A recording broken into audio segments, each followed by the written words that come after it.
¿Cómo están? Les habla Marian de la Fuente. El presidente de la Cámara de Representantes, Mike Johnson, está presionando a los demócratas de la Cámara de Representantes horas antes de una votación muy crítica sobre un proyecto de ley para evitar un cierre parcial del gobierno justo antes de este viernes, del fin de semana. Son 99 páginas que estarían financiando el gobierno hasta septiembre de este año. Todos conocen la importancia y las consecuencias de tener un gobierno cerrado y mucho más cuando la medida tiene como propósito final impedir a toda costa que el presidente Trump pueda seguir ejerciendo su trabajo, que no es otro que el pueblo americano ha puesto en sus manos este pasado 5 de noviembre.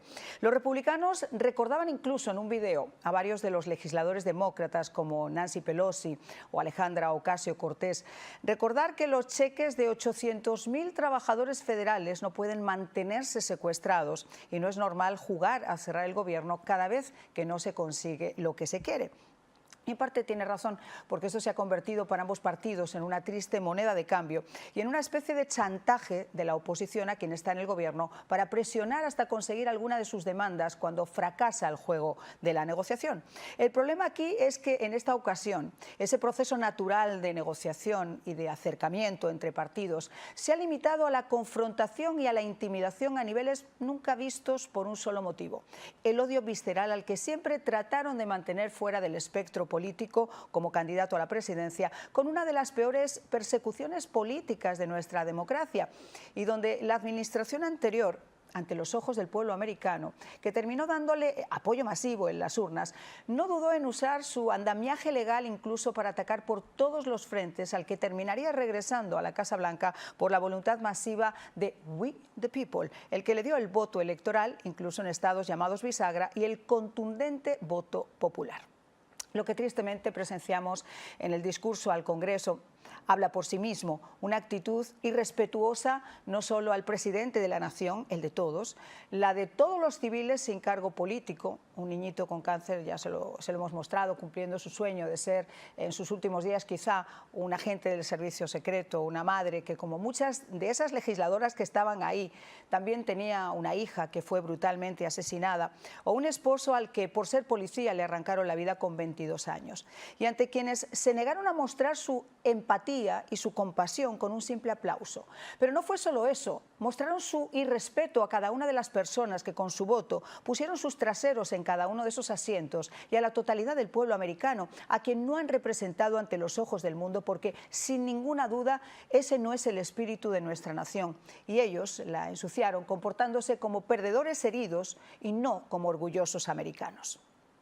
Miren ustedes, más allá de las diferencias políticas y a pesar de que dicen que la política es quizá el arte del engaño, yo a veces me pregunto qué casta de seres humanos nos representan. ¿Cómo puede existir tanta hipocresía para criticar, por ejemplo, con tanta viveza lo que ocurrió el 6 de enero en el Capitolio, sin entrar siquiera en todo lo que aún nos queda por llegar a saber de lo que ocurrió ese día, y seguir increpando y animando a la gente a salir de esa forma a las calles, pagando incluso para asistir a protestas que bajo el título de pacíficas queman, destruyen comisarías de policía, propiedades públicas, negocios de gente inocente, acorralando a personas solo porque el odio visceral puede más que la conciencia? Ayer escuchaba al vicepresidente J.D. Vance contar cómo una turba increpaba a su hijita con solo 3 años a la salida de su guardería y me recordaba lo que hicieron frente al hogar del juez Cabanas, ¿se acuerdan?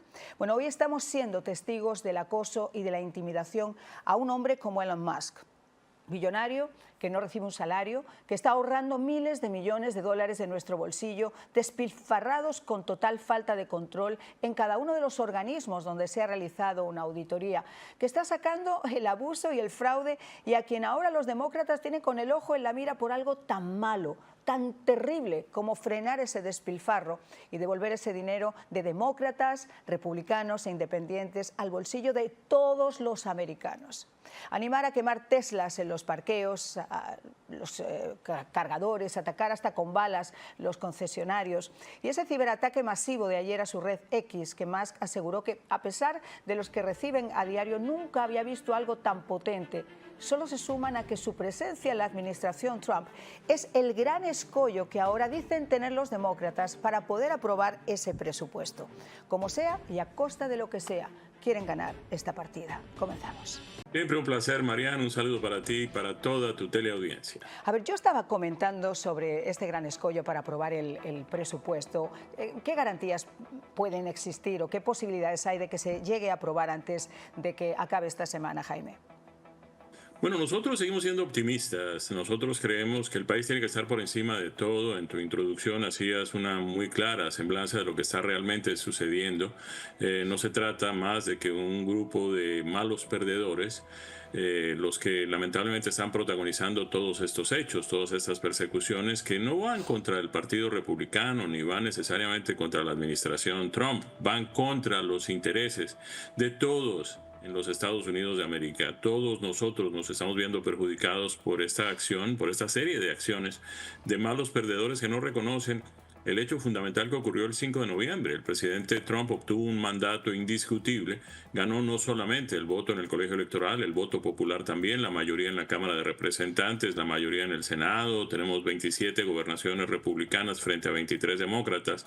Eso indica claramente que la intención de la gente en las urnas, pero sobre todo el interés de los votantes, la voluntad de los votantes es que se hagan las cosas que se están haciendo, que tenían que hacerse desde hace mucho tiempo, que se hagan bien hechas. Además, ahora nos levantamos hoy con un nuevo escándalo, y es que buena parte de las órdenes ejecutivas que supuestamente había firmado el presidente Biden durante su gestión no fueron firmadas por él. Algunas inclusive aparecen fechadas en Washington cuando él no estaba físicamente en la capital norteamericana. En fin, hay toda una serie de cosas que convienen a una serie de personas y a una serie de grupos que seguramente ven sus intereses pues afectados con lo que está sucediendo en la Casa Blanca de hoy. Ahora, Jaime, yo nunca he visto, yo honestamente he visto ese chantaje de los cierres de gobierno en muchas ocasiones entre republicanos y demócratas, pero nunca he visto, honestamente, la forma en la que se están comportando los demócratas, no solamente en el Congreso, como yo comentaba en mi introducción, sino animando incluso a la gente en las calles a que salgan, a que vayan a los concesionarios, a que muestren su desacuerdo con Elon Musk, y eso está llevando a cosas muy peligrosas, donde tristemente se está poniendo en riesgo, en serio peligro, la vida incluso de aquellas personas que trabajan en los concesionarios. Ayer mostraron imágenes de varios de esos concesionarios Teslas, donde no solamente habían apedreado los cristales, sino que los habían atacado a balazos. Estamos tomando realmente un rumbo que yo creo que es necesaria una reflexión interna que ya han hecho varios legisladores demócratas, incluso para que el Partido Demócrata recupere un poco el sentido común. Parece que estuvieran, Marian, en una etapa autodestructiva, ¿no? Parece que su interés fuera acabar con ellos mismos, que fuera ellos canibalizarse. No entendemos realmente cómo, por ejemplo, lo que sucedió la noche del discurso del presidente ante las cámaras reunidas en el Capitolio de los Estados Unidos, el comportamiento de algunos demócratas parecía que la intención fuera nunca más volver a ganar una elección. Si ellos realmente conocieran, si conocieran a la población americana, no hubieran tenido el fracaso que tuvieron en las elecciones recientes, pero si por lo menos hubieran aprendido la lección en las elecciones de noviembre, se darían cuenta que lo que la gente quiere es simplemente un país que prospere, el derecho a vivir en paz, el derecho a vivir tranquilos, el derecho a poder sustentar a sus familias, tener empleos decentes, que no se roben el dinero del erario público, como lamentablemente ha venido sucediendo. Es decir, ¿qué habrá detrás de todo esto? ¿Y quiénes dentro de ellos pueden haber sido los beneficiarios de toda esa serie de cosas irregulares que han venido sucediendo? Y por eso tienen tanto temor de que este gobierno sea exitoso, porque en la medida en que las cosas que el presidente Trump está promoviendo se den, ellos van a perder muchísimo. Pero además yo nunca he visto, y esto no es una cuestión de querer a Trump o de odiar a Trump, son realidades, son números, son acciones que ya se han tomado. Yo nunca he visto una carrera tan meteórica en cuestión de 8 semanas, la cantidad de cosas que se están adelantando, que se están haciendo. Y yo hacía una reflexión, creo que fue ayer o antes de ayer, yo decía, oiga, esto es rarísimo, esto es como si a mí me están robando en un cajero automático y un señor me dice, oiga, le están robando en el cajero automático, y entro al banco y exijo que me digan por qué, dónde está mi mi dinero, para evitar incluso que vuelvan a hacérselo a otros clientes, y al final me dedico a apedrear al señor que me ha avisado. Esto es exactamente lo que está pasando con Elon Musk, independientemente de que él sea un billonario, independientemente de que no tenga una función como tal gubernamental, que haya sido elegido como legislador o votado en el Congreso. Al final del día es una oficina gubernamental como la que han puesto otros muchos presidentes, hacia la que está al frente, y lo que está haciendo es extremadamente positivo. ¿Tú crees realmente que esa intimidación hacia Elon Musk, con la cantidad de años que llevas, va a lograr su objetivo o va a lograr todo lo contrario, como ocurrió con Donald Trump cuando estaba siendo perseguido durante su campaña? Estoy completamente convencido que es la segunda opción. Primero, Elon Musk es un hombre que ha sobrevivido a una serie de dificultades en su mundo financiero, en su mundo de negocios, en su mundo de inventiva. Es el hombre que ha logrado demostrarle a nuestra NASA que se pueden hacer cosas en el sector privado, dentro de la carrera espacial, con mucho más éxito y con muchos menos recursos. Lo ha venido logrando. Simplemente... Hoy en día, su compañía de automóviles, que tiene menos de 2 décadas funcionando, tiene un valor en el mercado superior al de la compañía Ford, que lleva más de un siglo produciendo y vendiendo vehículos en masa en los Estados Unidos y en el resto del mundo. La presencia de vehículos Tesla no solamente es muy notable en los Estados Unidos, sino en otros países, particularmente en Asia y en Europa. De manera que es un hombre exitoso que no tiene por qué estar allí, porque además no recibe un salario. Lo que pasa, Mariana, es que está compitiendo con... Tenemos a gente que llega al gobierno y que de pronto pues su acción en el gobierno no le produce muchos ingresos económicos a título personal, y están compitiendo con gente que en cambio llegaron al gobierno sin nada, llegaron a la administración pública sin un peso, y de repente los vemos convertidos en millonarios, supuestamente con el salario que ganan como congresistas o como funcionarios públicos, que todos sabemos que nunca hubiera alcanzado para sumar esos enormes capitales que hoy poseen. Vamos a entrar un poquito en ese tema que tú has tocado, que a mí me parece increíble. Yo cuando lo estaba leyendo esta mañana muy temprano en los medios de comunicación, yo decía, ¿te das cuenta cuando nos criticaban tan abiertamente, cuando decíamos cuál era la situación cognitiva que tenía el presidente, o realmente quién era quien estaba tomando cierto tipo de determinaciones, cuando le vimos realmente momentos de su presidencia que no eran precisamente los más propios, y nos cuestionábamos, ajenos y gente cercana, quién es y de qué forma se estaban tomando las medidas? ¿Qué puede llegar a pasar ahora que se ha determinado que muchas de esas medidas no fueron firmadas por el presidente, sino que había una firma automática, había una firma de estas típicas que son ya hechas y que se estampan dentro de un documento? Puede ser un pandemonium total, porque en la medida en que personas se vean afectadas por los resultados, las consecuencias de esas acciones, podrían demandarlas. Y habría que demostrar si efectivamente el presidente las firmó o no. Y hay algunos casos, como ese que reseñamos, en el que pues, el presidente simplemente físicamente no pudo haber firmado esas órdenes ejecutivas porque no estaba en la ciudad de Washington, donde aparece fechado el documento. Hay un caso que el mismo speaker de la Cámara reseñó, el señor Mike Johnson, diciendo que en una decisión que tomó el presidente Biden para suspender la producción de gas licuado de petróleo en el estado de Luisiana, el presidente le fue a reclamar al presidente, le dijo, mire, presidente, yo no tengo ni idea de qué me está hablando, yo no firmé nada de eso, yo no tengo nada que ver con eso no fue una decisión mía. Entonces, ¿quién está tomando esas decisiones? De manera que la investigación tendrá que promoverse a fondo para ver, primero, quién las tomó, y segundo, a quiénes terminó beneficiando cada una de esas decisiones. Y usurpar esa firma en el caso de que el presidente no esté en condiciones y ni siquiera sepa que lo han hecho, eso es me imagino que tiene además una connotación legal importante. Se puede perseguir legalmente quien usurpó ese poder presidencial. No solamente eso puede tener efectos del orden civil, sino también del orden criminal, en la medida en que, pues, si se pueden establecer qué intenciones había y qué beneficios produjo el hecho de haber usurpado la firma del presidente, pues puede haber allí gente comprometida en eso y pueden terminar en las cárceles. Jaime, estaba escuchando también esta mañana cómo se estaban llevando a cabo las negociaciones para poder aprobar ese presupuesto, 99 páginas, como decíamos, financiación del gobierno hasta el mes de septiembre.